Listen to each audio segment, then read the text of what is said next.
So I do want to say that was the reason everyone left.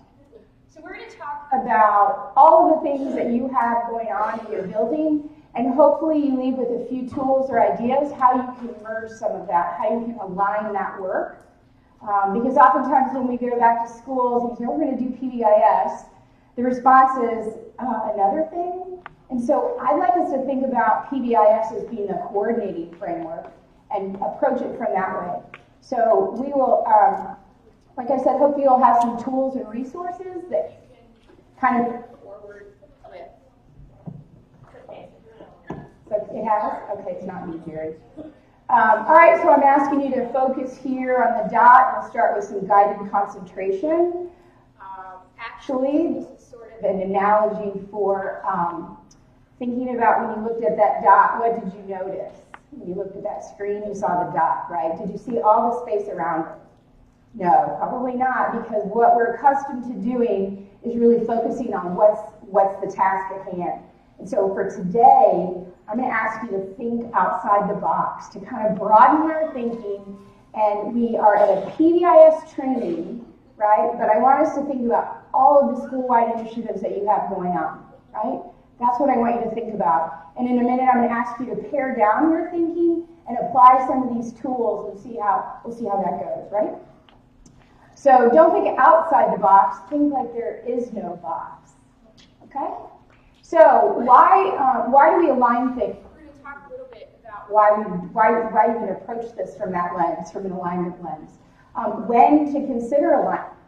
And there's some very specific things that happen in schools that are prompts for us that, yeah, it's time to really purposely align our work.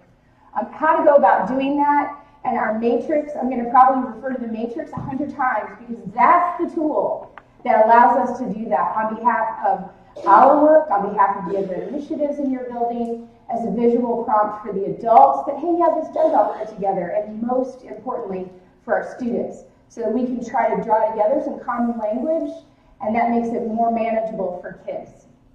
So we're also going to think about key features that make up these different initiatives that you might have in your building.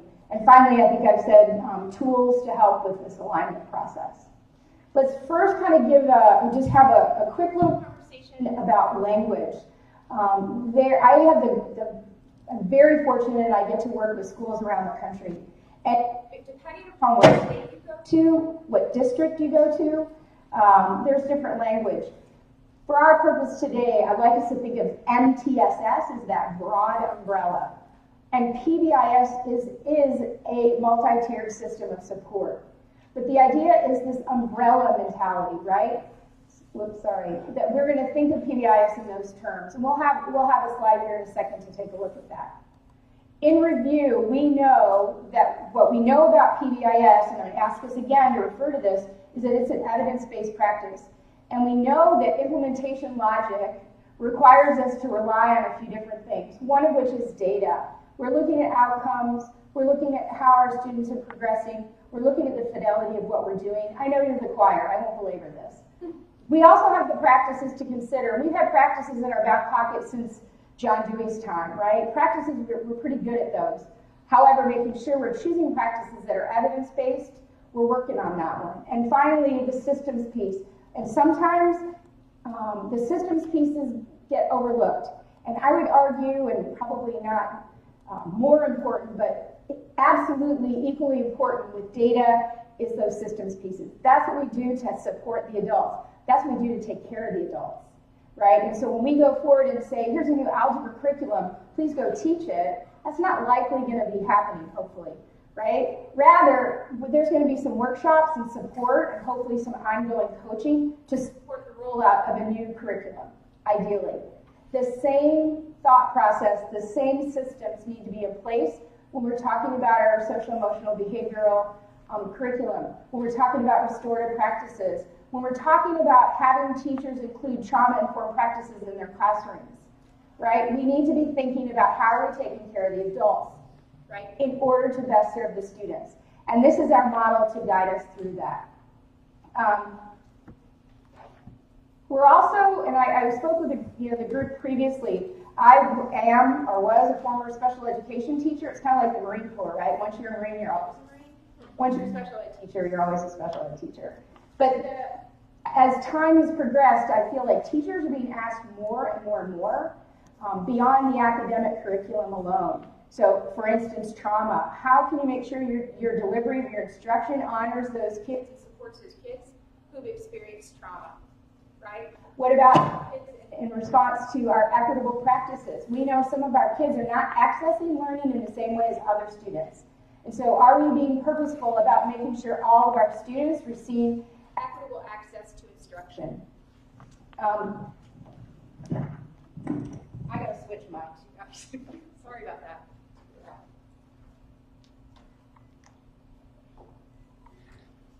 Is this a handheld? Pull it off. There's another one on the stage, on the floor. Okay, sorry. I'm so distractible that just doesn't work. Squirrel.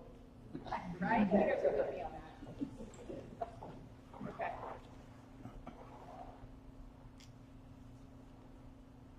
And I'm guessing there's an on button. All right, for the time being, I'll shout. So we're thinking about in terms of meeting the needs of all of our students and all that we have to do, which is one of those reasons that we're going to make the argument in favor of alignment. Let's simplify this. Let's coordinate what we're doing. So here's our MTSS umbrella, our PBIS umbrella. And within it, we are able to support various initiatives. So a lot going on right now, supporting our students with substance use prevention. There's programming for that. That shouldn't be a standalone. That's a part of your PBIS initiative. We've got bully prevention going on, same things. And I've seen districts in the state who've done brilliant jobs of integrating bully prevention into their PBIS initiative. We've got trauma-informed practices. I referenced that one. Second step. How many of you use second step curriculum? Second step is the meat of your PBIS framework. It is the stuff, the what, right? And PBIS being the how. College and career ready. How many of you are hearing college and career ready of goals within your building? Take data on it. Absolutely. That's the stuff. That's the what. Shouldn't be different. Social emotional skills development and behavioral health services. All of these multiple things that we're paying attention to can live under the same umbrella and can live under PBIS as we've created it. All right, so when I've been in PBIS a really long time, and sometimes I hear myself and perhaps colleagues talking about the us, the PBIS people, and the them. And the them is everyone else, right? And so there's this conversation around what we do as evidence-based, and that's true. And what we do, we have a very explicit approach to training, to monitoring, to checking fidelity, very explicit approach. We have measures that are validated to support that what we say we're doing, we're actually doing. That's all exists, and that's all true. So I'm assuming that's the us, okay? But then we have the them, and they might have a discovery approach to their intervention. Maybe, maybe not. They've got an eclectic research base, the them, right? And there's some self-selected measures. And I feel 99% certain you've had this conversation, or at least you've heard this conversation, as something new gets brought into your school or into your district, right? But the truth is that we are really on the same page about those key features, those key things that we want to have impacted. We want to see successful students. We want to see successful educators. We want differentiated supports. We need to measure outcomes. That's definitely a part of the profession. We use information to get better, and so some reflective, some coaching, and finally that our practices are effective. And so that's the reality. The reality is that we really can coexist with them, right? And so I want us to be thinking in those terms. All of the other initiatives you're doing, the them, and I know that's probably not a nice way to say it, all the other initiatives, what are those student outcomes? What supports? What's the takeaway for teachers? How are we measuring those? So be thinking in those terms. When do you consider an alignment? Well, when taking on something new. I would argue that the quicker you can get that new initiative framed into your PBIS initiative, the better off it's going to be. So be thinking proactively in that respect, because new initiatives come every year, don't they? even mid-year sometimes. When you have new leadership, oftentimes new leadership brings with him or her new priorities and interventions or initiatives that have been used elsewhere. So that's, again, an opportunity to be ahead of things, ahead of the conversation that, hey, that's great, and we have PBIS. Let's take a look at how that can fit in with our PBIS initiative. We've got, when there are new mandates, right, and those are oftentimes unavoidable. When there's this new initiative fatigue, so on day one, Monday is project 1, Tuesday's project 3. If you work in a high school and you have those schedules that bounce all over the place, or you have that same popcorn situation with your initiatives, that's the time to look at alignment. And then when there are changes in funding. And what we're talking about today is kind of, we'll dabble in alignment at the school level, but certainly my professional mentor, and I know many of you know Rob Horner, he would say that alignment has to start with whoever can write the check, right? We can't have large-scale district alignment without those people who have access to funds to really be a part of the conversation and make those decisions. So what we're talking about today is really kind of our school-level alignment. What can we do? And this is the when, right? This is the when. All right, you guys. Seriously, that is funny. All right, let's get started. We start at the end. We're going to think about defining the outcomes for our children and families. And too often we pay too much attention to the initiative itself. But really, when we think about what we do in schools, we can break those down into smaller fractions, to smaller features, right? So let's talk first about student outcomes. So as you sit here, and I've asked you to reflect on, what do you have going on in your building? What is new administration brought in? What's been there for a while? All of those things. Be thinking about, what is the intended student outcome? So if we're going to do this thing, what do we want to see? How do we want to see that impacting student performance? Do we want graduation rate? Do we want to see increased reading performance? Those are our measurable outcomes, correct? All right, so right now I'm going to ask you just for 1 minute, if you're with someone from your school, talk to your neighbor. I just want you to sort of jot down, and you have a paper, most of you, where it says PBIS, and then there are a couple of boxes beneath it. Do you see that? It's the alignment worksheet. Please share if you didn't get one. So before you write anything, I just want you to brainstorm with your neighbor about what other initiatives do you have in your building. Okay, and I'm going to just give you, let's say, 3 minutes to talk to someone next door. Don't write anything yet, just talk about all the different initiatives that you have.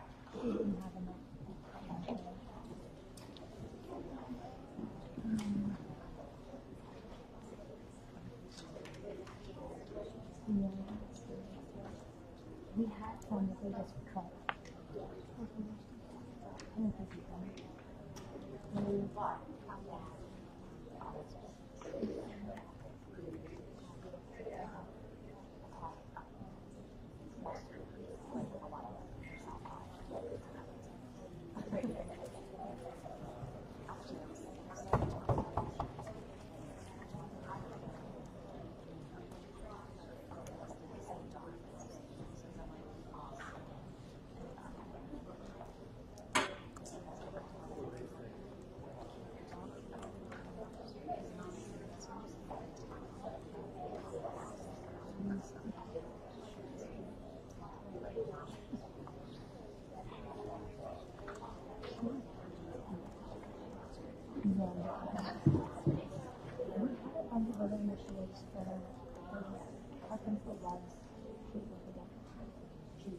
All right, could I just,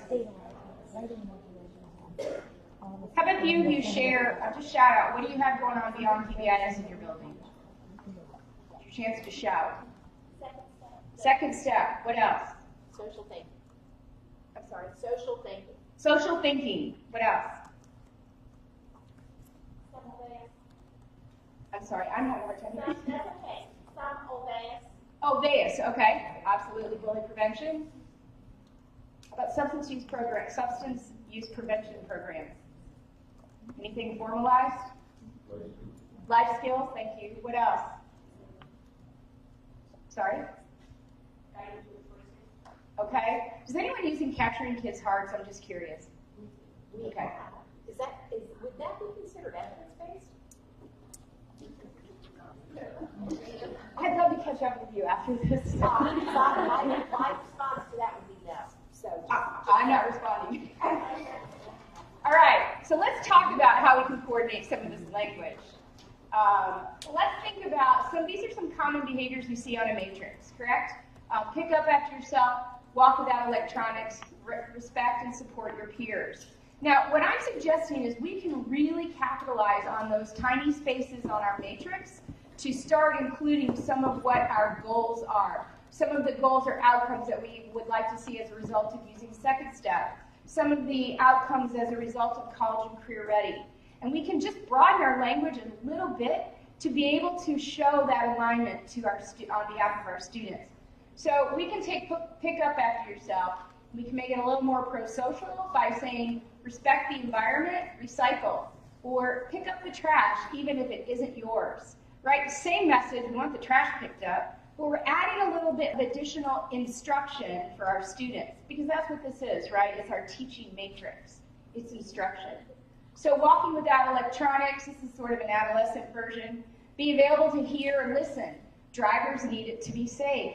Let's link this idea of walking down the hall with your earbuds in with what's expected as a driver, right? That's not permitted as a driver. So making those connections. Respect and support your peers. Choose kindness over being right. Encourage others. Tell peer they did a good job. You know, these are social skills, you know, that we can be and I would encourage us to be promoting. And sorry to the high school group, you heard this story again, but on the way in, I heard an interview on NPR, and it was a gentleman in Texas who had started sort of a workshop for kids, helping them figure out how to run for office. So where do you apply? You know, so we talk about kids and student engagement. So how do you make that happen? And he talked about spending a large amount of time just on that, on skills that help kids interact. Like, what are you going to do if you get elected? What are you going to do if you have to talk at a board meeting locally? And so those skills go so far beyond the classroom. And again, this is our opportunity to provide that instruction. And then help others in need, academic support or emotional support. Let's look at another example. This is how, and you may have seen this one before because I believe it's a Maryland school, but how we've embedded bully prevention language into the matrix. So you can see the stop, walk, and stop. Stop, interrupt, and model respect rather than watch or join in. You know, invite those who are alone to join in, right? Isn't that where bullying happens when kids are kind of by themselves? That's a prevention mechanism. Not to mention it's kind, right? But this is some of what the bullying prevention initiative looked like in this building. So stop, interrupt, say that's not okay, walk away, don't be an audience, and report to an adult. So just again, embedding that language within the matrix. These are straight from one of the National College and Career Ready sites where they give you the language. They talk about what the goals are within that. So you've got engagement, mindset, critical thinking, learning process. So I'm going to ask you, just give that list a quick look. And do you see any of the rules that you currently have on your matrix or expectations that you have on your matrix that some of this might be brought in to help operationalize? Just have a quick look at that list.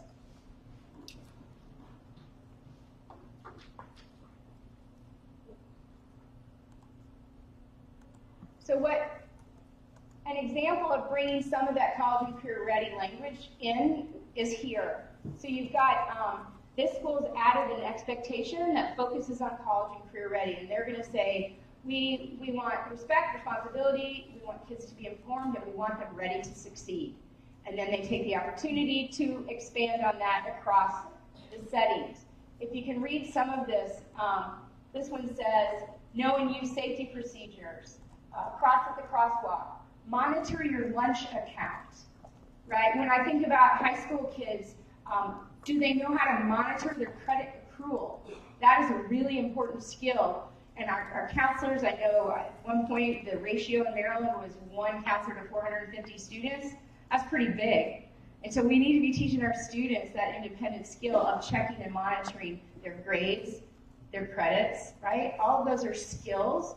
They can fit within the matrix, certainly. They fit within college and career-ready expectations.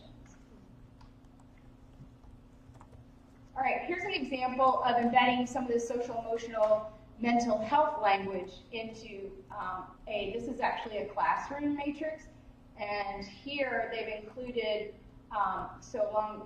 procedures and routines.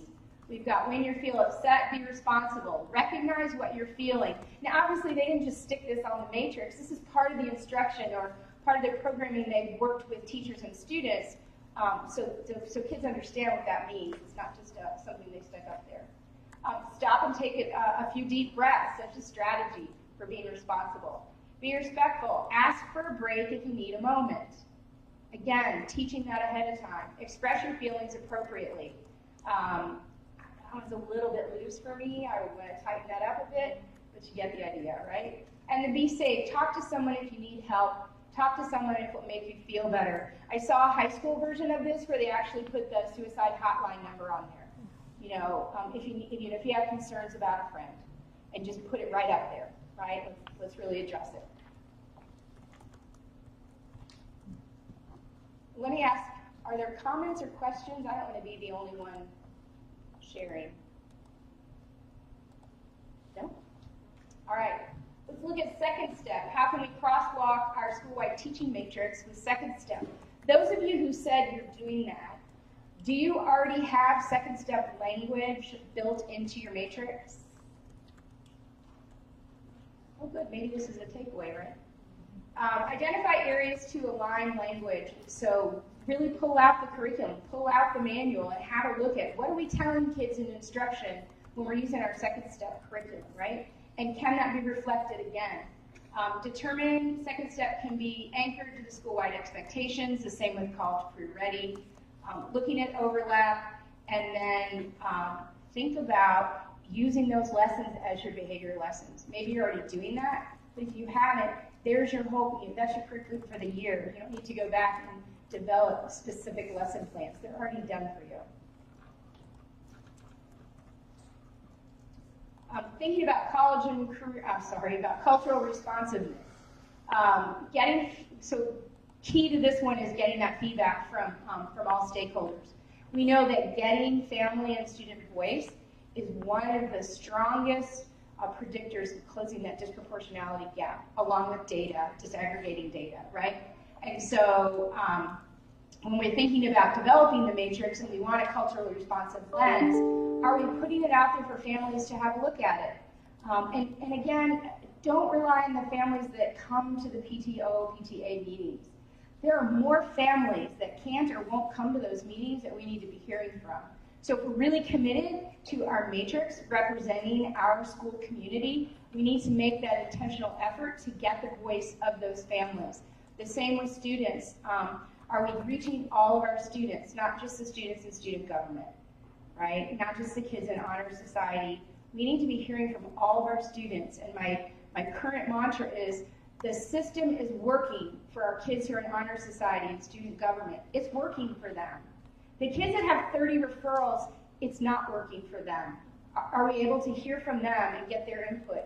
Not just with respect to cultural responsiveness, but to understanding how can our PBS initiative, how can our school-wide, our school climate better support their needs?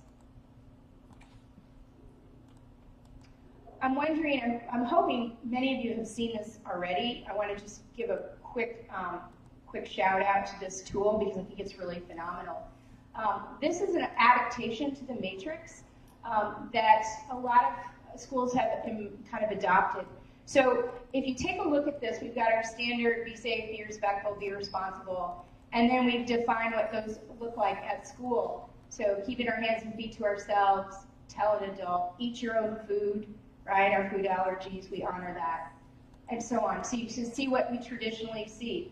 What some schools have done is really broaden that out and said to families, to students, so what does that look like at home? What does be safe look like at home? What about in your neighborhood? What does be safe look like in your neighborhood? And to me, this is a lesson plan for me to learn from students. It's a lesson plan in code shifting. It's a lesson plan in really understanding what my students' experiences look like and sound like outside of school. And pay attention to a couple of these. In school, we say, tell an adult if there's a problem. However, in some neighborhoods, looking the other way is what keeps you safe, not telling an adult, right? That's a difference. And so we perhaps wouldn't know this. I wouldn't have known this if we don't ask the students, what is that experience outside of school? How about keeping your hands and feet to yourself? You don't back down. Backing down in some neighborhoods is unsafe in some communities, in some homes, right, regardless of their location. Eat your own food. Some families don't have enough food, so sharing food's a survival mechanism, right? So we're absolutely going to share our food. I'm German. I have no choice but to share my food. That's just a cultural norm in my household. Electronics are for learning, and this one just kind of cracks me up. It's just a little adolescent twist to this. We text back within 30 seconds. That's a norm, apparently, if you ask teenagers. You have to text back within 30 seconds. That's problematic in the middle of an algebra lesson, right? So it's definitely a norm. Let me ask you, have any of you used this matrix in your school? You have? Would someone be brave, shout out, and tell me how you used it? I saw heads nodding. I'll tell you some ways I've heard folks use this. I've seen this developed early in the school year, and students might need some coaching. Families might need to understand the reason you're asking for this information. But I've seen this used by administrators when kids re-enter from suspension, when there's been a problem behavior. And it helps guide the conversation to sound more like, at school, we keep our hands and feet to ourselves. I understand from what I learned from your son or your daughter, that looks differently at home or in the community. And the real opportunity right there is to recognize those are different and we're not judging, right? We're recognizing the different expectations or rules based on different settings. And so that's the caution with this. But again, I see it as an invitation, an opportunity to really think about and get to know our students' experiences, which informs us about their behavior at school. Okay, embedding into the curriculum. Again, we're focusing on how do we make PBIS fit in with all that's going on. This is an elementary example where the art teacher had students, they were focusing on bus safety, and so the students made a quilt in art class, and they represented the PBIS rules and procedures and routines around bus behavior. Some other examples, the character studies, book reading, morning meetings, opportunities to bring those second step. I think you probably already do that. That's when second step is delivered in a lot of places, right? Here's, I'm really excited about this example. This is actually a high school in California.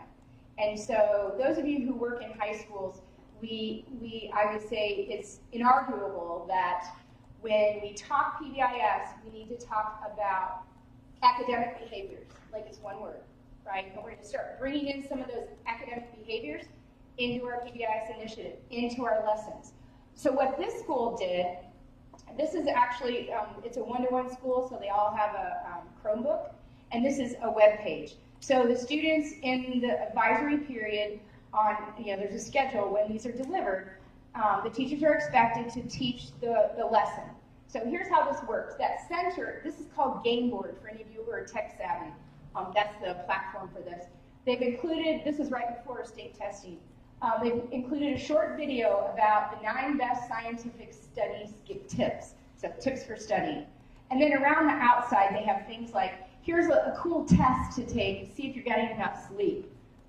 Here's something to check this out and see if you're eating well, or what do you need to eat before a test, protein, right? So they're kind of those high interest, short little fun things. I mean, I think they're fun for kids to do.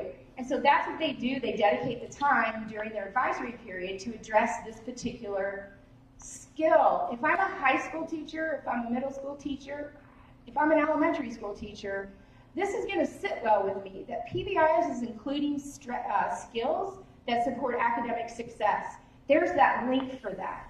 People oftentimes will ask, well, this is academics, but no, these work together, and this is a way to make that happen. So here's a cool feature on this one. There's a link right here that says feedback form, and so the students can access this at any time. The first question is, where did you hear about this, or where did you this lesson take place? So in other words, did it happen in advisory, like the expectation was? So it's sort of a little, the A word, accountability, for the teachers, and they're able to see who's actually delivering the lessons. And the second question on the student feedback form is, what else do you want to learn more about? This is an example, same school, this is their syllabus. And what's really cool about this, if you look down the column, certainly there are traditional PBIS behavior lessons, but there's a lot of other things. So Earth Day, we're looking at, kind of that civic commitment, environmentalist. There's mindfulness. The school does mindfulness as a tier 1 practice. So they included that, test taking. These are some California things. Digital citizenship. Those are some great lessons for students. These are some of the other ones. What I want to point out, though, so when any of this work, and I said earlier, George Sugai will say, beware of the rock star. Do you know what he means? Beware of the rock star, because when you've got a rock star doing all your work for your PBIS initiative, you got a lot on that person's shoulder, right? And so spread the wealth, spread the work. You work and within a giant workforce, and so share the wealth. That's what this school did. They have a member, a teacher who's not a part of the PBIS team, but she took the lead, and there are 2 or 3 students who build these lessons. And so it's a system for building the lessons, right? So this is just notes to one another. So the student says, I've got the game board set up, or I found a video for bullying. And it's just where they keep track and communicate what's been done and what hasn't been done. So kind of a cool little mechanism. I can't get my hands on this electronically, but I'm trying. And if I do, I'll make sure to give it to Jerry.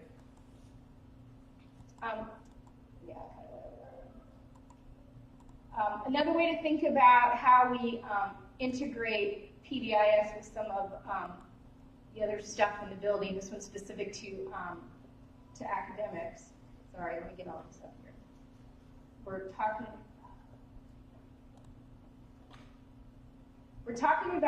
thinking about tiering our support with respect to academics.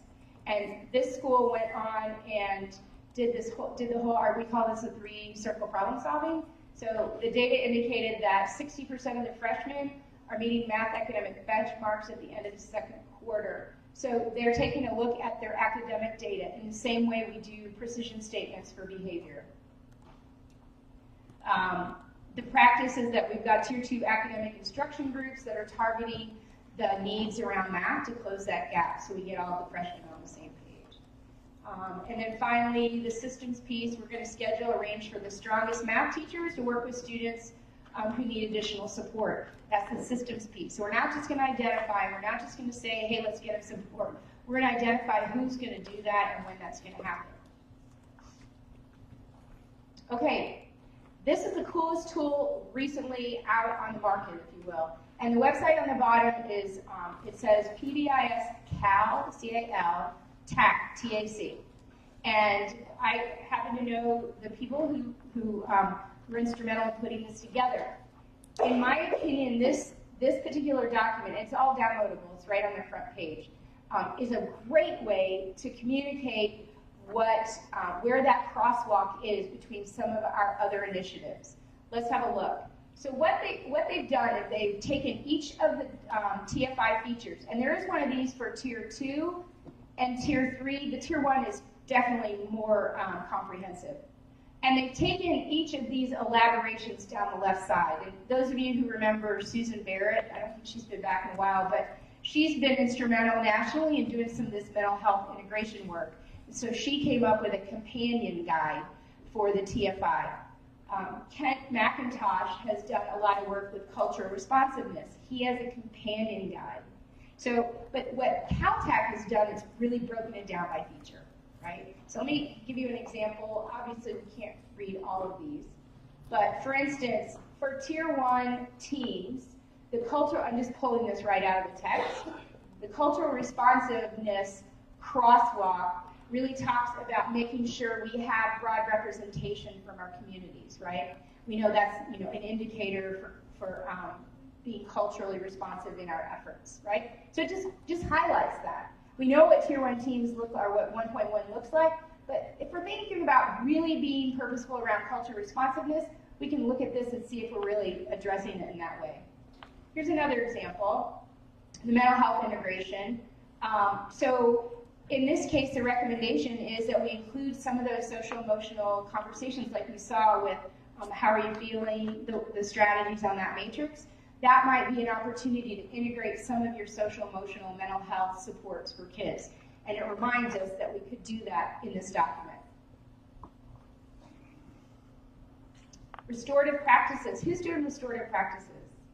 Okay, good, a lot of you. So this is really cool. There's a lot of great information in here. Just thinking about, we're talking, about teaching expectations. I jumped ahead, sorry about that. When we're thinking about teaching expectations, do we know that the students have actually been taught how to have informal conversations with affective statements and questions? We're just reminding ourselves that within the framework, within the TFI, within 1.4, let's be thinking about this to make sure we're addressing it through our restorative practice initiative. All right, high school. So the same kind of approach. There are some nuances, some differences with respect to high school. This is under the student 1.11, student engagement, getting stakeholders involved. And again, it just talks us through what's some of the additional considerations if we're talking about TFI 1.11 in a high school.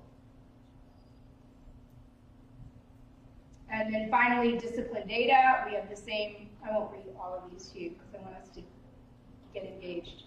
And then the piece that I think is really awesome is that they've also included some conversations about academics, both at elementary and at secondary. And in this case, they're looking at data. And so are we making precision statements around our academic outcomes for students in the same way that we're doing that for behavior? And or the other direction. If you're in the academic meeting, are we considering outcomes that are linked to behavior? So the big questions around this. So this is where I want you to really think big. We talked earlier about when do we align, how do we align, right? What about this idea of having a common fidelity measure? So we have the TFI for PBIS, we have the RTIA Form 4 for academics, we have DIBELS for reading, we have all these measures.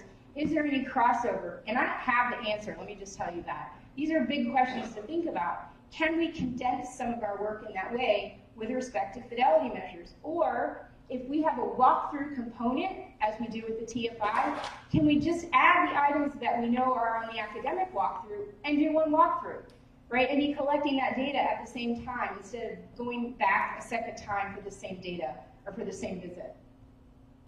What about, can we build a unified professional development model? Are there aspects of all the work you're doing that are the same? So, for instance, in some of the different interventions, is behavior-specific praise part of the training?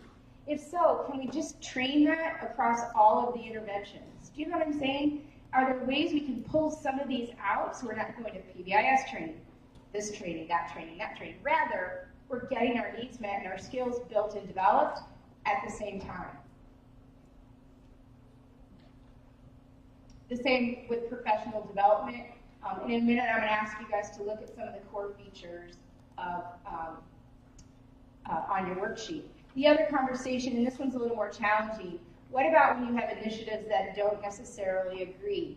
There are some school-wide initiatives that do not support extrinsic feedback for students, and obviously we do support that with PBIS. And so that's a room for a conversation, right? And while I've always said we stick to the features, we keep it, we stay true to what we know works.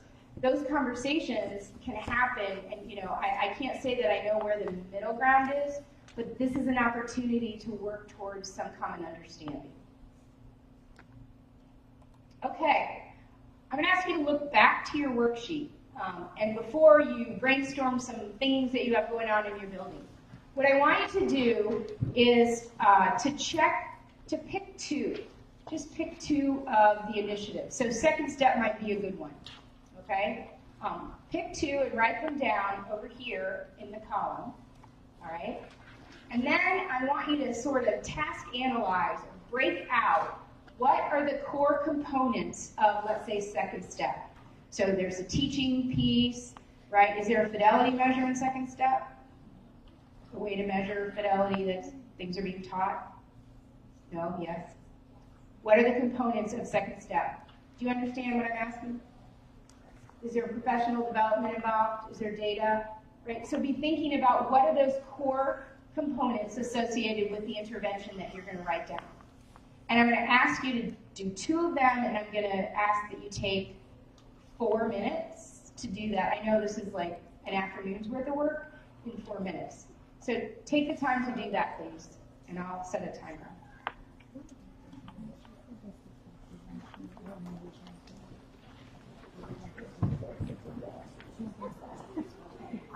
This is good for something.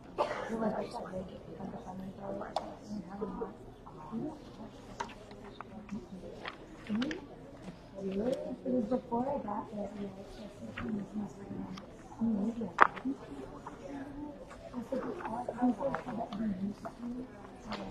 Like before she became the household,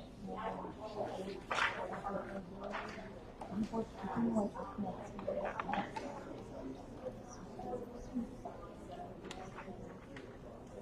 a lot of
Maybe 1 more minute, we'll pause.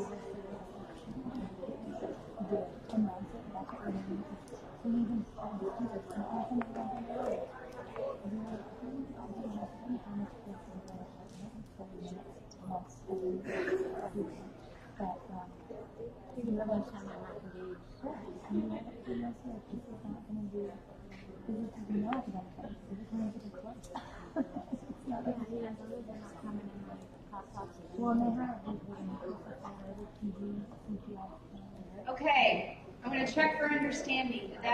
Did you get a start on that? Everybody? Show me this way. All right, so I'm going to ask you now to go on to step 2. And step 2 would be the questions that follow this worksheet. And as you have broken out the initiatives into their core components, have a conversation about these questions. So how can core features of the effective interventions, okay, we're just using that terminology, better align or be leveraged? So did you see some crossover when you listed those out? Share resources. Are there people who are supporting a similar intervention that you could bring those together? How many of you attended the Tier 1, have been through Tier 1 new team training, Maryland version? So, yeah. So do you remember the activity where we did, we asked you to look at the committees in the building, and you talked about, well, if you have a school school climate committee, a sunshine committee, and a PBIS committee. Maybe that could be one committee. It's the same principle with this work. Thinking about all that's going on, how can we combine them or condense them in some way? So I'm going to give you about 10 minutes, and I'm going to walk around. I'm also going to ask that at the end of the 10 minutes, a few of you share what did you come up with, and for the benefit of all of us. So any questions? These are the 2 questions I want you to work on collectively. Is everyone all right with that? Brilliant. So I'll set my watch for 10 minutes.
That's why I said no.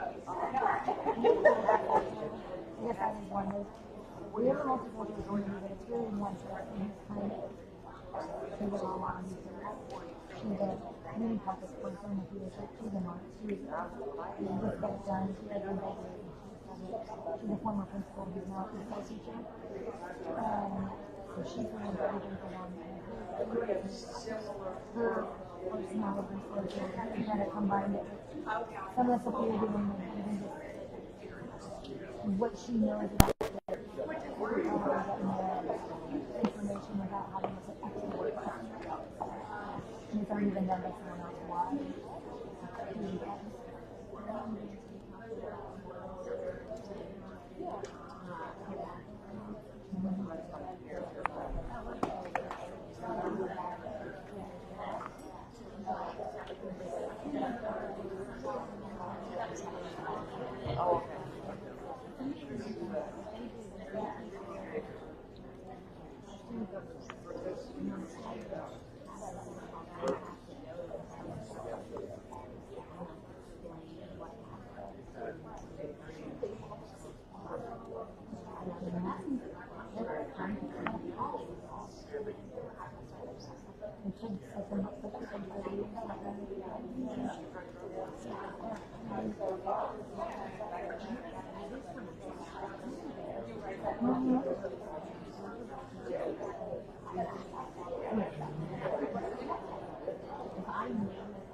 Don't want to have to pass that to things in front of. I know I was in government when I was a senior in high school. I didn't even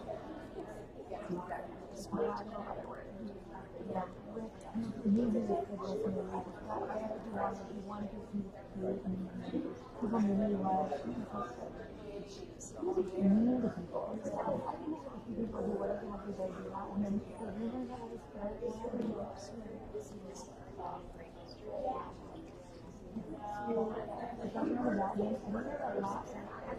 which is kind of stuff could be combined with music sequences and anything about referrals and student engagement and classroom management, notes already to really be on classroom management. Like that's what she's doing a lot for people. And I'm with our school psychologist.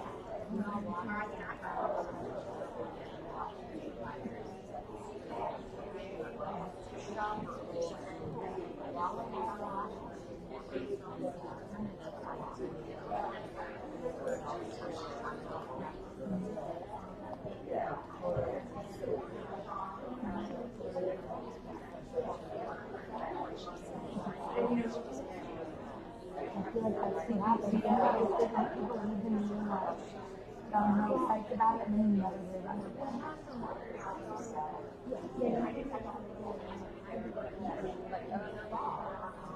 The question was how can you help to get out?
All right, could I ask a few of you to share? I heard on-task conversations. So hopefully it's not too close to the end of the day that no one will share. What about you guys? Did you talk about something with second steps? No? You what? Our school is initiating mindfulness. Mindfulness, okay. So we are training currently on how to introduce social and emotional behavior. So they're doing mindfulness and they're in the process of training the students. No, partial training. The adults. Yeah. Got it. And then did you see a connect point where that might be not something extra, but part of the? Yeah, and we definitely are. We actually have the PBIS and mindfulness that we work together. Okay, so you've already integrated mindfulness. Somewhat. We're still learning. Good, awesome, that's great. What about some other conversations? Thank you for sharing. Yeah. I know at our school we have a multicultural committee, which at this point is essentially one person who's running the whole thing. But when we're taking into account the different multicultural lenses to use, instead of our committee and our team having to kind of reinvent the wheel and do stuff, we can bring her in and whoever is still helping out with her or helping her out in with us so that we can take their information and their resources and consolidate them in order to not have to survey parents 3 different times. We have the information already, so why would we do it again? And then also thinking when it came to professional development, I know we have some PDs that our school psychologist comes in, and then another one that the PBIS team will present something, and another one where an assistant principal is talking about best practices in classroom management that he's, witnessed or whatever. So why not take all 3 of those, put them together, because they are all tied together. We just are seeing them from 3 different perspectives. Yeah. Yeah. Yeah, so if I could recap so everyone heard, they have a cultural responsive committee, smaller one. Yes. And the idea is to bring that committee into the PBIS committee, if you will, kind of consolidate those and have those conversations at the same time you're talking about school-wide PBIS. And then say the other one. I'm just going down the bullets. So the professional development, taking 3 different ones that we have from 3 different, classroom management, and then just different social, emotional, different kinds of PDs, and put them together. It ends up being repetitive. When you have 3 that are touching on the same things. Right, so classroom management, tell me what the others were. The school psychologist talks about, responding to problematic behaviors and de-escalation and things like that.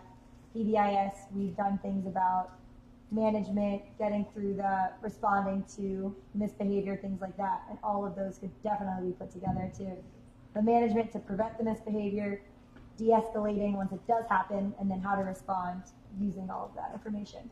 Sure, and that's one afternoon, not 3, right? Right, exactly. Brilliant. What else? Anyone else want to share some conversations around this?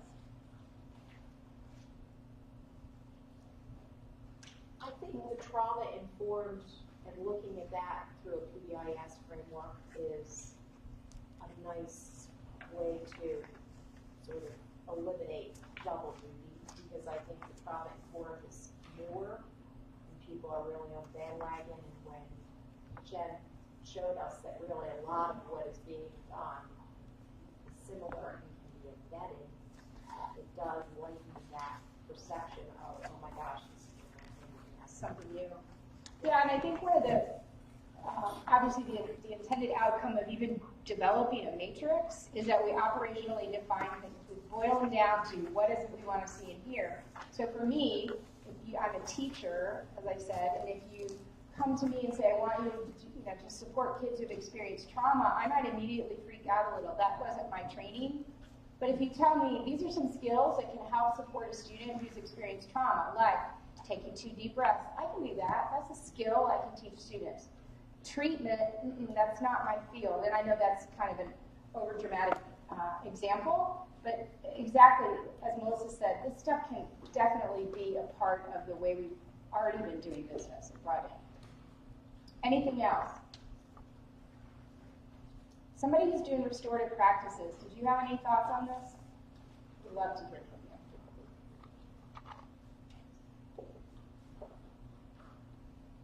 you. It fits, trust me. All right, so not to belabor the day, I will leave you with this thought, the idea that the school year is almost over. Today is over, and I, again, really want to thank you for going the distance, for sticking it out. Jerry, I think, will post all the PowerPoints and handouts on PBIS Maryland. I just posted it. They posted already. They're posted. Okay, excellent. Any other closing thoughts from anyone? Jerry? Thank you. Please leave Thanks, your evaluations. Either give them to me or leave them at the door. Evaluations. Thank you. Evaluations. Thanks for coming.